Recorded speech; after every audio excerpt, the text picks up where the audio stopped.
میاں شہباز شریف صاحب پاکستان کے پرائم منسٹر نیشنل اسمبلی سے الیکٹ ہو چکے ہیں اور آج وہ کسی بھی وقت اپنے عہدے کا حلف اٹھا لیں گے۔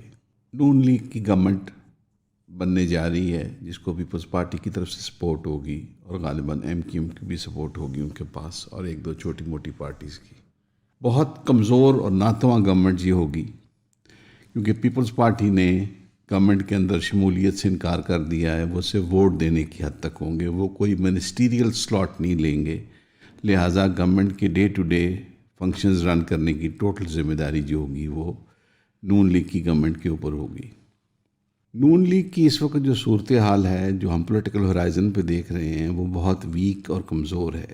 نون لیگ جو ایک وقت میں پورے ملک کی نمائندہ جماعت سمجھی جاتی تھی، اس وقت وہ ریسٹرکٹ ہو کے سکڑ کے پنجاب بلکہ پنجاب کے کچھ اضلاع کی حد تک رہ گئی ہے۔ اس کی وجہ یہ ہے کہ ان کے پاس وہ پولیٹیکل مینڈیٹ نہیں ہے۔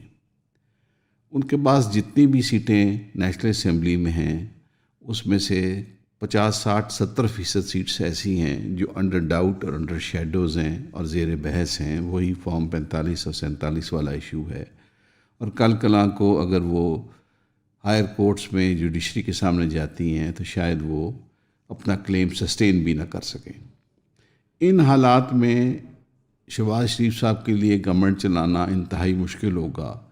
جو مسائل ان کو درپیش ہیں، سب سے بڑا مسئلہ یہ ہے کہ انہوں کو کم از کم IMF سے 8 سے 10 ارب ڈالر کی ضرورت ہوگی۔ اس لون کو لینے کے لیے جو مسائل ہوں گے وہ بہت گمبھیر اور بہت زیادہ ہوں گے، یعنی بہت ہیوی ٹیکسیشن کو کرنی پڑے گی، بجلی کے ریٹس بہت بڑھانے پڑیں گے، گیس کے ریٹس بڑھانے پڑیں گے۔ اس پروسیس میں آٹومیٹکلی فیول کے ریٹس جو ہیں وہ اوپر چلے جائیں گے، مہنگائی کا ایک طوفان آئے گا۔ ہمارے ملک میں فیڈرل لیول پہ جو ٹیکس لگتے ہیں FBR کے، لوگوں کو ٹیکس دینے کی عادت نہیں ہے، ٹیکس کلیکشن جو ہے وہ بہت کم ہے ویزاویز ٹو ہمارے ملک میں جو افرادی قوت ہے اس کے حساب سے، تو بہت سارے مسائل ہیں۔